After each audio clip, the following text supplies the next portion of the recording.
gente que está en el poder es ir ganando tiempo y continuar penetrando en diferentes frentes.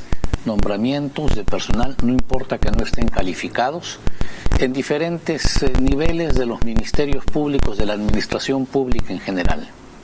Y ahora estamos viendo cómo simultáneamente se están organizando a los efectos de constituir partidos, cosa que no veo en el otro sector del espectro político, ¿verdad? O sea, veo mucha dispersión, veo todavía mucha competencia y afán de protagonismo, en lugar de tener un puño cerrado, uniforme, un frente realmente que represente a todo un sector que quiere luchar por la libertad y la democracia. Correcto.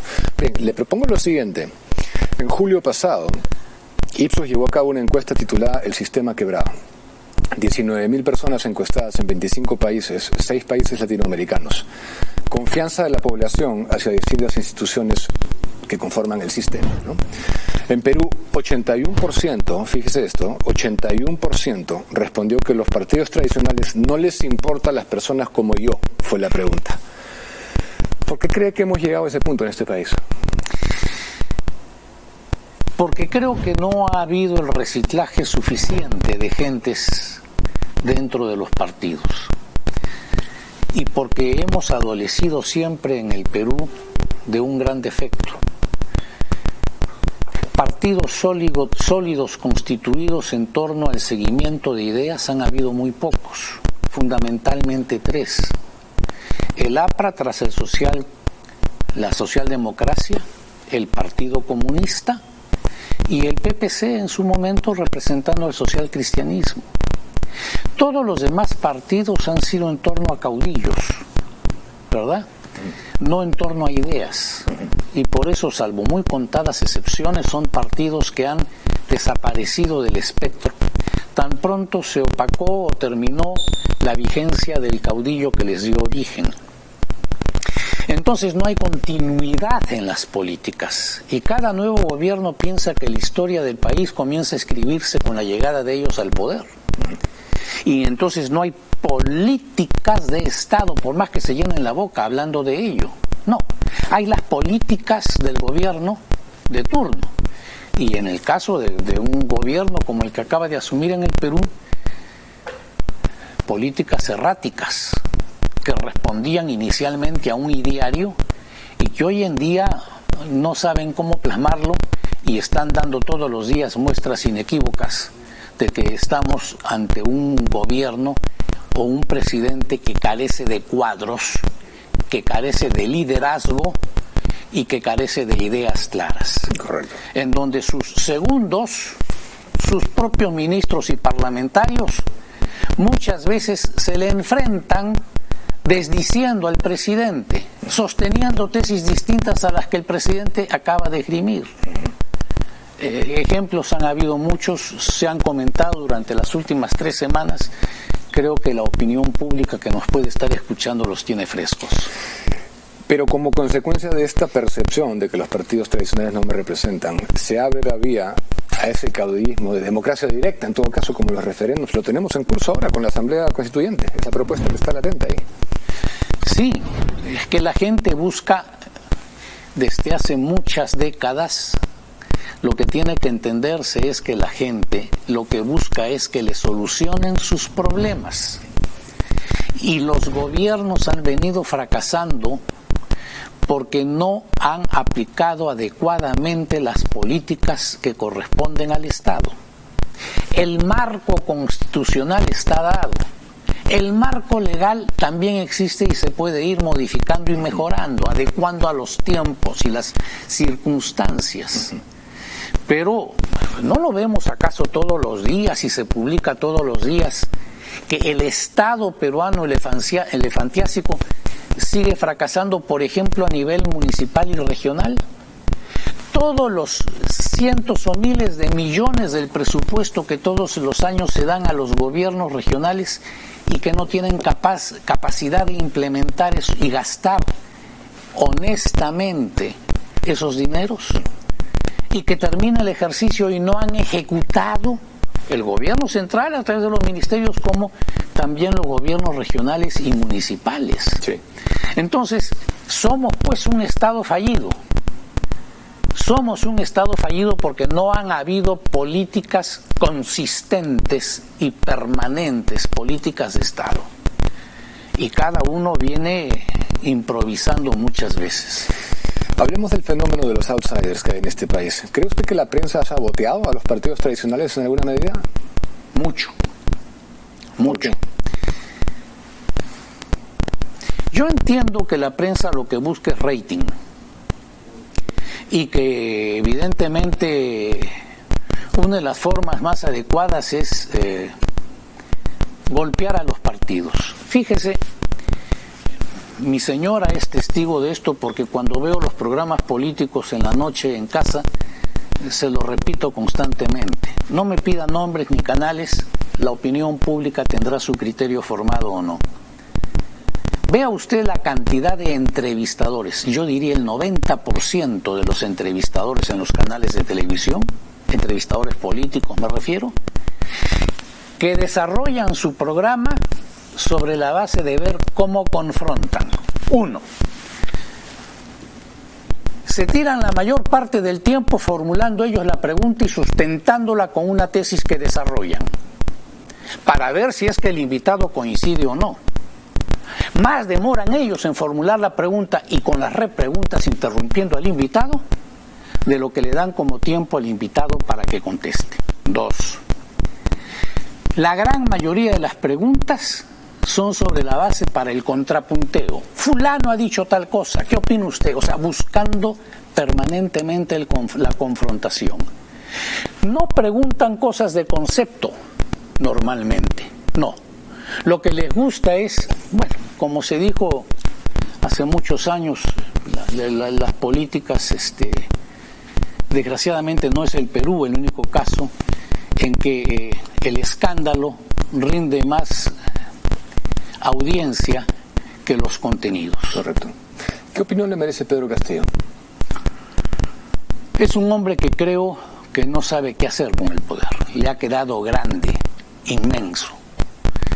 Es un hombre que ha llegado y se ha encontrado que con simples enunciados no puede gobernar. No tiene ideas claras. Se da cuenta que muchas de las cosas que ofreció son impracticables, inconducentes. Se da cuenta que necesita cuadros para gobernar y carece de ellos. Se da cuenta que es un hombre que es prisionero de Cerrón y su partido. Se da cuenta, recién comienza a aprender que en política una puede ser la realidad, pero otra la percepción que tiene la opinión pública. Y por más que él y su gente se desgañiten diciendo de que quien gobierna es Pedro Castillo, las encuestas están evidenciando día tras día que la opinión pública en forma abrumadora opina que realmente quien tiene el control del poder y quien gobierna es el señor Cerrón y no el señor Castillo. Ahora, usted que ha sido congresista, ¿cree usted que el Congreso le va a dar el voto de confianza al gabinete? Yo primero pediría a las fuerzas, no del gobierno, que obviamente se las va a querer dar, sino a las fuerzas de oposición, que se traten de unificar un poco. Porque también veo las críticas que se aplican al partido de gobierno y al gobierno del señor Castillo se aplican, guardando las diferencias, a la oposición. En cuanto a intolerancia, extremismo. En cuanto a que no hay liderazgo, en cuanto a que teniendo muchísimos puntos en común, son mucho más los puntos en que coinciden de los que los separan, siguen sin sentarse a conversar para tener una plataforma, un programa de labor legislativa, y no labor legislativa, de legislativo hablaré más propiamente, que es no solamente las leyes que se requieren, sino la labor de fiscalización, ¿verdad? Cada uno sigue siendo pequeños compartimientos estancos, ¿no? Y no se sientan sino frente a momentos en que hay una votación en que, bueno, coinciden con algunas defecciones. Entonces, yo creo que hay una labor de maduración que no sé si el tiempo lo dé. que no sé si el tiempo lo dé porque el 26 se presenta el gabinete y por mandato constitucional tienen que pedir el respaldo. Yo creo, no sé cuál sea la decisión que tomen, confío en que actúen pensando en el país, pensando en la democracia, en las libertades, y creo yo que no es conveniente que le nieguen al Ejecutivo, al Consejo de Ministros, el voto de respaldo de investidura. ¿Usted daría el voto? O me abstendría. ¿O se abstiene? Pero con cuidado, porque si las abstenciones son más que los votos a favor, no se aprueba los votos a favor. Entonces también todo eso tienen que merituarlo, todo eso tienen que evaluarlo detenidamente. ¿Mm? Correcto. Volviendo un poco al tema de los partidos políticos, que me interesa mucho, el 15 de julio el Congreso promulgó la ley 31272, que fija un periodo mínimo de 1 año de militancia para ser candidato a elecciones primarias. ¿Cree que esto es bueno? No, porque siendo este un momento en el cual los partidos políticos han perdido totalmente vigencia, mencióneme usted un partido político que tenga una preponderancia real. Ninguno. Todos son un conjunto de archipiélagos dentro de un mismo recinto, o sea, me refiero al Parlamento. Nadie tiene el peso suficiente como para ser la punta de lanza. En consecuencia, los partidos tienen que tener una labor de reingeniería. Tienen que entenderse que muchas veces la dirigencia no pueden ser corchos que impiden que emerjan nuevas generaciones o nuevos liderazgos. Tienen que saber cuándo dan un paso al costado y tienen que rehacerse sintonizando más y mejor con la opinión pública. Pero si eso están muy desgastados. En consecuencia, ponerles más trabas a los partidos para que en las elecciones presenten cuadros idóneos, con lo cual se restringe mucho la posibilidad de invitar, de ir captando nuevos afiliados y nuevos dirigentes. Pero si todo eso, lo que acaba de describir, ya existiera, ya se hubiera dado, ¿le parece una buena idea que uno tenga que tener como mínimo 1 año militando en el partido? ¿O está de acuerdo? Porque hay mucho vientre de alquiler, que tampoco favorece las ideologías, sean cuales sean. Correcto. Yo coincido que todo extremo es inadecuado, pero es que somos un país en el cual normalmente se legisla no en torno a lo que es mejor para el país, sino de acuerdo a las circunstancias que se viven. Me explico. Hay muchas disposiciones introducidas en los últimos 5 o 10 años dentro de la Constitución, de la cual hoy en día reniegan y dicen cómo se hizo esta locura. Prohibir reelección de alcaldes, pedir reelección de parlamentarios, por mencionar algunos casos. Somos un país en donde normalmente los partidos no tienen camiseta de reemplazo. Los partidos, digámoslo directamente, les ponen ese tipo de disposiciones y no tienen una banca de primer nivel para que a los 5 años que se van los que están en este momento pueda entrar una nueva gente a desempeñar los cargos en alcaldías, en el Parlamento, en los gobiernos regionales. Entonces están invitando a que tanto advenedizo, tanto improvisado, hagan a que el país dé permanentemente saltos al vacío. Ahora, yo he sostenido acá, y sigo sosteniendo, que mientras no de algún modo recuperemos nuestros valores a nivel nacional, ningún cambio puede ser sostenible en el tiempo, y eso es una estrategia aparte. Pero aprovechando su presencia esta noche, doctor, quiero que veamos un pequeño fragmento de discurso de su padre en el año 1979, y de ahí lo podamos comentar. quiero compartirlo con la audiencia también. Cuando estábamos en la Asamblea Constituyente, los marxistas de todos los pelajes presentaron la llamada moción roja. Todo se resolvía porque el Perú, según ellos, en su condición de país dependiente, lo único que tenía que hacer era romper la dependencia y distribuir el ingreso. El problema básico del Perú, por desgracia, no es tan simple como el de una distribución del ingreso.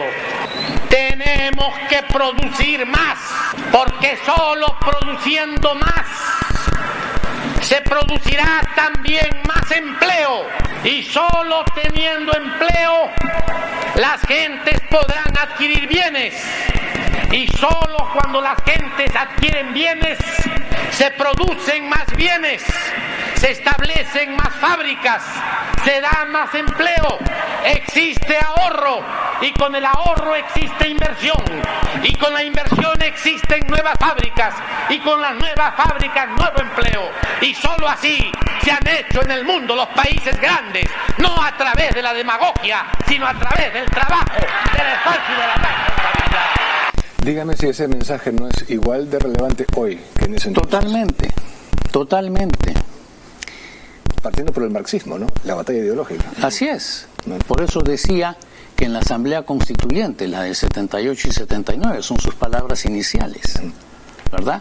La confrontación que hubo en esa Asamblea Constituyente entre un tercio de la Asamblea, que eran todas las izquierdas, desde entonces divididas entre sí, y las fuerzas democráticas, en donde se planteó, pues, esa definición que tenía que optarse, y evidentemente se optó por lo que la Constitución de 79 y 80 estableció. Ese mensaje, dado, si no me equivoco, no sé si en el Callao o en Chiclayo, en la candidatura, en el Callao, para la Asamblea, no para la Asamblea Constituyente, sino para la candidatura presidencial que mi padre encabezó en nombre del PPC, desgraciadamente no fue escuchada. La gente, uno puede decir que respira por la herida, que uno respira por la herida porque perdió las elecciones con el 9,5, 10% del electorado, solamente lo respaldó. Y claro, cuánta gente después se me ha acercado a lo largo de los años a decir, el presidente, que el Perú se perdió. Y dentro de mí cuántas veces yo he pensado cuando escuchaba eso, ¿y tú por quién votaste? Efectivamente, acá se sufre de mesianismo. Siempre quieren a alguien que les solucione, como usted dice, los problemas. Ahora, ¿usted acepta esta elección como legítima? Más allá de la proclamación, que todos aceptamos, pero la elección en sí, ¿es una elección legítima para usted? No. Ha estado llena de sombras, de incertidumbres. No creo que se ha actuado con absoluta independencia. Un jurado nacional de elecciones incompleto, y en donde el presidente, que tenía un antecedente político harto conocido, tenía el voto dirimente. Cuando la Constitución indica que el Jurado Nacional de Elecciones está integrado por 5 miembros, viene funcionando con 4 y con el doble voto del presidente. En segundo lugar, una negativa persistente para que se vieran las actas y se cotejaran las firmas. Y es de harto conocimiento de la gente cuando han puesto el ejemplo de Huancavelica, creo que fue que cuando se les pidió a la OMPE los documentos, los presentó de inmediato y se pudo hacer el cotejo. Y también he visto entrevistas que se le hicieron al hoy jefe de la OMPE cuando postulaba al cargo, en donde decía, entre otras cosas, precisamente eso a lo que se ha negado ahora. O sea, poner los padrones a disposición de las autoridades electorales para que puedan hacer la labor de cotejo. Ha estado con muchas sombras, muchas interrogantes, y en consecuencia creo que no ha sido un proceso legítimo. Bien. En parte también, en gran parte también, responsabilidad de quienes se quejan padecer esa ilegitimidad, porque no fueron capaces, fundamentalmente el partido conducido por Keiko Fujimori, no fueron capaces de poner personeros en cada una de las mesas electorales del país. Entonces, se quejan después y tienen todo el derecho de hacerlo frente a una situación plagada, preñada, impregnada totalmente de irregularidades, pero en donde hay corresponsabilidad que deben asumir. Bien. Encantado de recibirlo esta noche. Gracias por su presencia aquí, doctor. Las gracias a usted. Bien. Y al volver, Lucas Gersi estará aquí.